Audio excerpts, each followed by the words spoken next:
balaa may tàmbali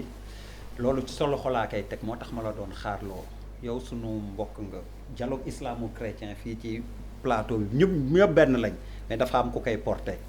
ma teg sa loxo avant ñuy dugg ci côté scientifique ak yëpp ak démonstration yi dénkaane boo ma def ne ma chaque àjjuma sa initiative la bëggoon nga àjjuma gu jot ci ngoon muy ci église ci mosquée ñu ñaanal ñi feebar ñaanal ñi dem ñaanal Sénégal ci mbas mi ñu nekk ndax ni ñuy wax vaccin yeeg xam-xam gi yooyu yëpp bëri na waaye côté boobu buñ ko négligé te yow mi yaa ma ko dénk balaa ñuy commencé émission bi moo tax ma delloowaat la ko njukkalaat la ko ndax sa idée la yaa ko moom Charles bismillah bul déglu malade waaw jërëjëf malade est rentré du Ghana un peu zinzin déjà qu'il est fou malade jërëjëf Der da ngaa baax rek loolu munoon nga def te lu kii parce que man maay yow yaay man loolu amul problème comme Bouba doon le préféré de ma maman sur le plateau loo wax mère bi Bouba rek lay wax la nuyoo bu baax a baax dina mbaa yaa ngi moytu Der balaa ñu kii rek na may ma tàmbale si Dial parce que tey tata boo xamante ne sànq noonu ko doon denc Covid di Dial Alioune Lam le fils au colonel Lam nekk fii nekk suñu partenaire bu baax a baax ma rakkam Malick la famille Ndoye parce que maman Hélène Ndoye Lam moo dem ñu koy denc di jàll ay xarit yu bëri yoo xamante ne semaine yi passé rek dañ dem ak ñoo xamante ni ñu leen di ñaanal pour que ñu wër gaaw a jóg koo xamante ne fii la fi toog il y a pas très longtemps qui était malade et qui est justement à Dalal Jàmm mooy Khadim Rassoul professeur Thiam nga xamante ne bon ku xam professeur Thiam xam c'est quelqu'un qui aime bien benn certaine exubérance mais je n'ai pas tellement aimé par contre directeur le communiqué boo xamante ne moom moo gën a foofu parce que communiqué pour man communiqué boo xamante ne si société la maanaam service public day impersonnel du dugg si biir détails yi day am grandeur état j'ai pas du tout apprécié ce communiqué là nga xamante ne ñu ngi koy pointer du doigt pour moi c'est aller au-delà les détails c'est au-delà de ça et dafay woon nag Sénégal tey dafa am loo xamante ne mu ngi commencé xew c'est-à-dire même nos communiqués qui sortent de nos établissements publics de nos ministères day woon lu bëri quoi day woon fayit bu bëri fayit boo xamante ne nag ça commence depuis quelques années mais là nous sommes carrément dans le trou Der pour te dire la vérité man je suis dégoûté man c'est-à-dire même parler du Covid et d'un certain nombre de choses j'en suis dégoûté dama dégoûté parce que nit mën nga bañ a am xaalis wante da ngay anticiper bu ñuy wax 1000 milliards moi je suis totalement d'accord avec vous nit ñi ceeb lañu gis lekkukaay yi les gens qui se sont enrichis il y a de l'argent ñu toog fi mais bon boo waxee ñu ñëw jël la fii ne la yaa ko wax preuve porter plainte ak yu demee noonu non dafa woon lu bëri et man j'ai toujours cru et les médecins nos médecins nous ont prouvé qu'ils ont un leadership parce que lu fi xew nii yëpp médecins yi ñoo koy ñafe et ils en paient chèrement le prix. nga baal ma Charles donc tu es contre la plainte contre le docteur Niang. le docteur Niang ànduma ak moom. ci li mu wax non mënuma ànd ak moom. mais. non du ma ko cautionner mënuma ànd ak moom. non man boo fekkante ne attaqué nga koo xamante ne mooy le père de la cardiologie en Afrique muy Adrien Diop am loo wax si moom mu ngi mel ne tey pour reprendre quelqu'un qui me disait ñu ñëw gis mbooloo université ñëw di leen ne Cheikh Anta Diop le professeur dafa doon jaay ay polycope xam nga saaga mënul passé loolu dafa am loo xamante ne bu ñu fa duggee rek loolu daa ne Sénégal on est dans le trou parce que aussi on peut dire il y a quelques années de ça il y a un journaliste qui a fait un accident bu ñuy woo SAMU et kooku am na ay témoins bu ñuy woo SAMU pour mu indi car 75 000 francs la laaj la voiture n'est jamais venue yeneen oto ñoo ñëw SOS médecin donc il y a pas de leçon à donner de ce point de vue là il y a pas de leçon à donner voilà man loolu laa la bëggoon wax. je ne peux pas être ok tu peux continuer. donc di wax par rapport à malal dafa am loo xamante ne dégg naa tam directeur wax ko pharmaciens yi ay docteurs la ñu je ne pense pas il faut aussi ñu moytu pharmacie di jox garab ni ci biir ay automédication je ne pense pas que nos pharmaciens aient été formés pour ça ñu koy def surtout si période bi ñu nee nii parce que pharmacien ak quand même médecin yi il y a benn relation bu étroite c'est vrai que dañu toll si situation où mbas bi dafa def que nit ñi ñu ñuy seen affluence ñu ñuy ñëw flux bu muy ñëw si biir dafa metti loolu et donc dans ça il y a peut-être une volonté de bien faire encore que ce n'est pas prouvé faut qu'on fasse attention man pour man tey der pourquoi je suis dégoûté parce que tout ça on a vu venir ñun wax nañ ko mais ñeneen ñoo xamante ni ñooñu gën a habilité si wax affaire bi wax nañ ko mais kan lañ déglu on a écouté personne vous l'avez dit les gens ont fait ce qu'ils avaient envie de faire en pleine période de mbas bi ne fi ñu ni def lu leen neex amul kenn ku mën a taxaw ne leen mais vous ne pouvez pas parce que sañ conseil dañ lay fay mais c'est pour pouvoir dire à un président de la République non monsieur le président de la République vous ne pouvez pas faire de tournée économique mu neew ma qu'il y a une corrélation non aw ma preuve mais dafa am loo xam ne mënoo ko def doo bàyyi sa président def yenn yi de la même manière que tu dis à quel benn chef d'opposition non mënoo def lii parce que période bi laaju ko il faut accompagner loo xamante ni moom la commencé puis la fois dernière je parlais de leadership dëkk bi leadership moo ko manqué feebar yi bu muy commencé mais leadership lañ fi indi on a eu un général c'était le président Macky Sall am na lu mu fi def am na lu mu fi wax toute l'opposition ñoo daje ak moom ñëpp ànd ñëpp ne tekkan waxatul le leadership là on l'a perdu buñ demee ba perte ko au moment boo xamante ne nit ñaa ngi ne variant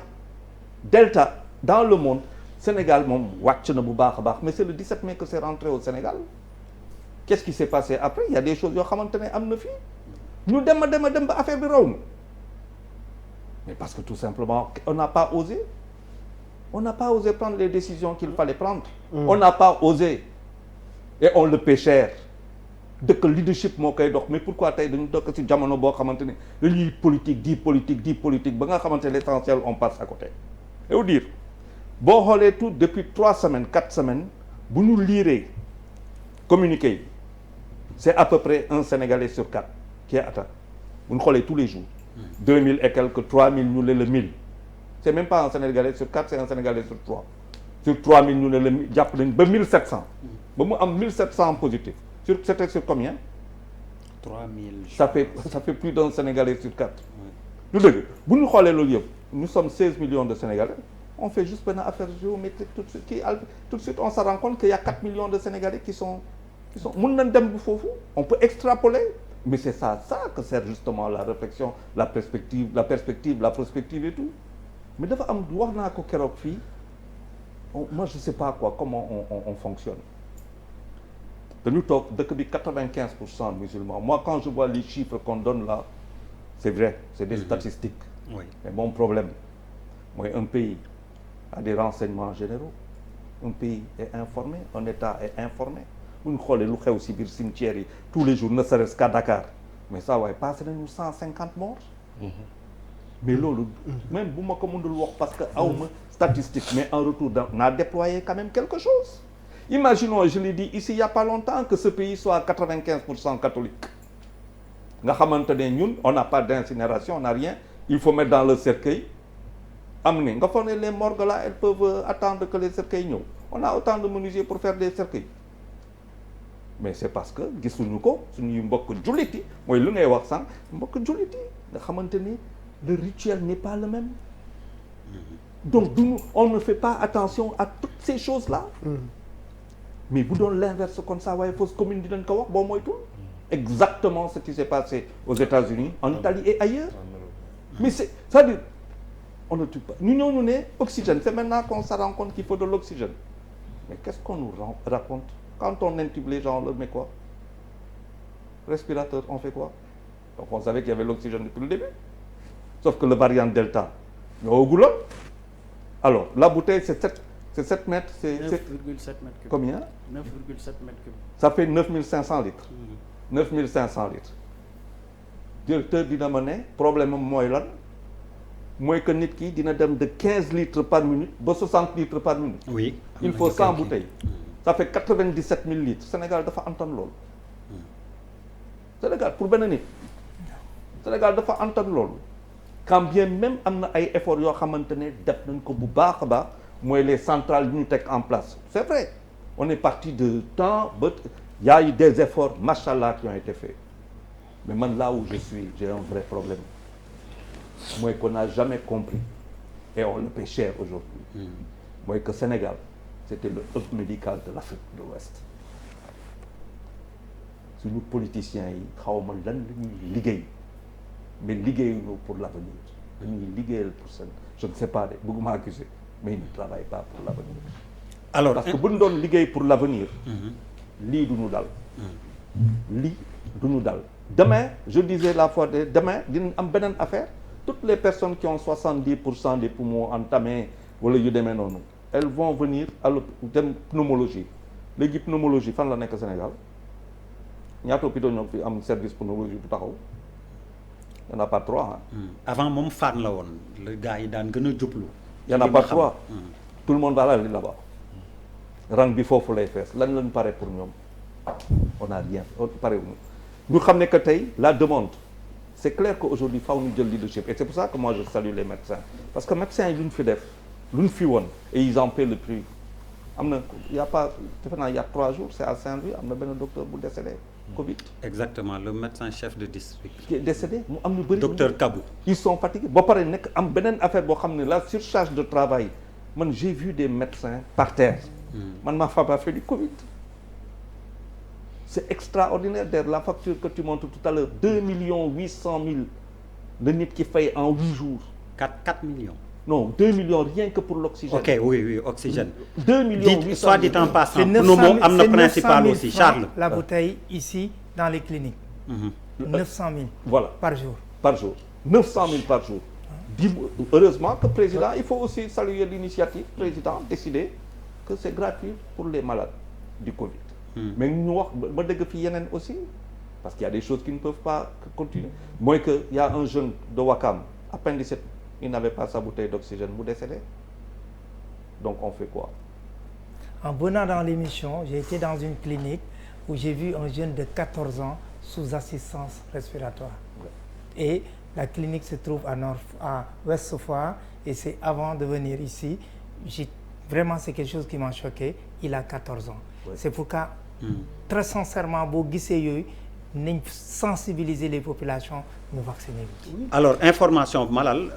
désormais aéroport Léopold non maa ngi noonu Léopold ou Félix Houphouët-Boigny Abidjan képp ku jógee Dakar wala Tunis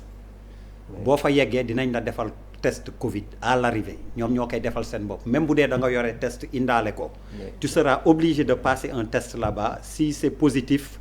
ñoom dinañ la jël immédiatement en charge mais duñ la bàyyi nga dugg ci dëkk bi wala nga romb. c'est ce qui se passe au Ghana. oui mais